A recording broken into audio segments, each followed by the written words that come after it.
Hi everybody, this is the Baseball Hut, the amazing, spectacular, terrific, the great one, the people's champion, your host, the Hut. And of course, please subscribe to this channel, like this video, let me know what you think about it. So many people have been coming on here, I can't thank you enough. A lot of new subscribers, so many views. The views absolutely exploded on here. We'll see how things go as we go forward. But let's sort of give an overall kind of general assessment of the Mets trade deadline acquisitions for 2022. Did they make a splash? No. Did they need to make a splash? No. When did they make the splash? Well, they made a splash in the off-season, right before the lockout, when they signed Max Scherzer, when they signed Starlin Marte, when they signed Eduardo Escobar, when they signed Mark Canha. Now, when you make those kind of big moves, you don't really need to make a big splash. Now, they had weaknesses which popped up during the season. We know that they were bad at DH. They had automatic outs at DH with Dom Smith and J.D. Davis. All right, we know that. Somebody's calling. We know that. That was the worst DH combination in the National League and really in Major League Baseball. So what did they do? They brought in Daniel Vogelbach, who basically has replaced Dom Smith. I will have a video on Dom Smith, by the way. I didn't think I was going to be doing another video on him. But Daniel Vogelbach has replaced Dom. Now, after that, they brought in Tyler Naquin, which I was a little surprised about. But obviously, he's a better version of Travis Jankowski. He can actually hit, this guy. So he replaced Jankowski. So you have an improvement there. Then on the trading deadline, they brought in Darin. And they traded J.D. Davis. Fans have been complaining about J.D. Davis for almost the whole entire season. The Mets finally get rid of him. He had very little value. So obviously, you have to bundle him with a bunch of players to get something in return that you thought was going to be valuable. They brought in Darin Ruf. Darin Ruf kills lefties. So you put Darin Ruf, he's your DH against left-handed pitching. Okay? They've done that. Now, I would mention about these prospects. Nobody has seen these prospects. Nobody, and I did not know any of these two prospects that the Giants picked up from the Brooklyn team, because they went, I guess, with Brooklyn. I'd never seen Zwack and the other guy. Now, we'd seen Sabuki. I was not impressed with Sabuki when we saw him. He pitched last year, he pitched this year. Was not impressed with him. He was terrible. Now, he has pitched well in the minor leagues this year. But, he's coming off of Tommy John surgery. Who knows? Okay? None of these guys. It's funny.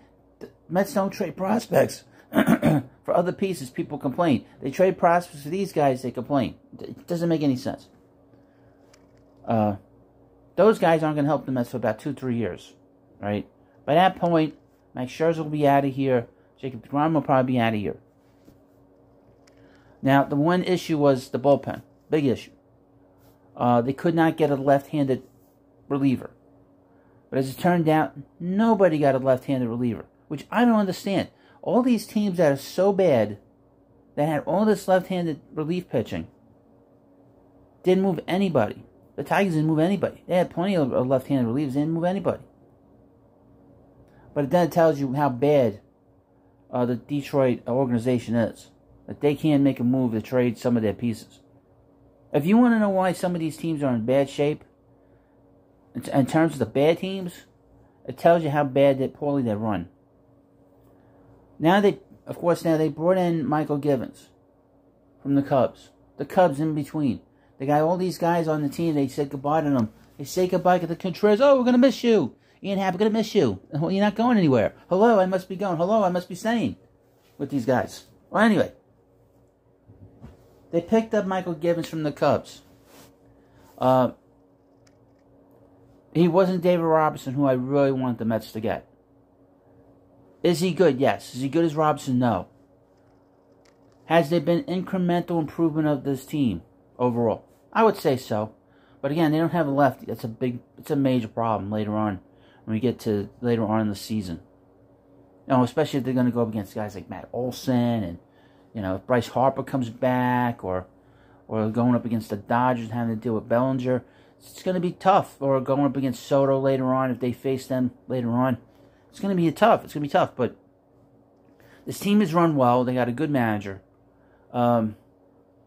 Billy Epler's past. Let me just get into him a little bit.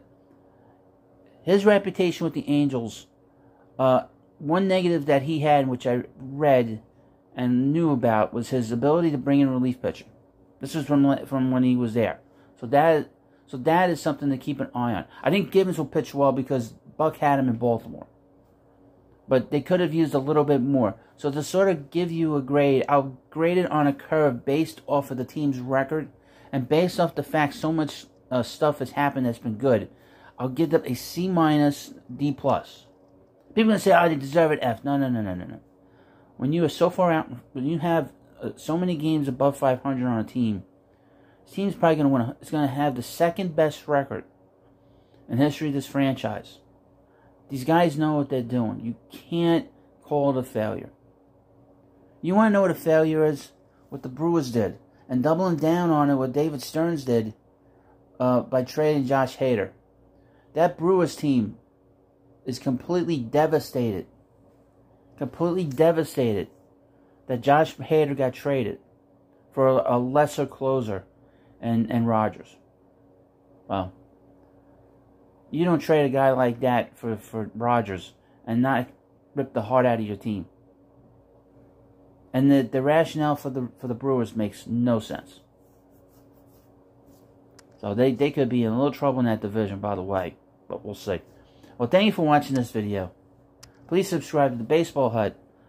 I'm sure you're going to tell me what the Mets grade is. Thank you for watching. And I'll see you later.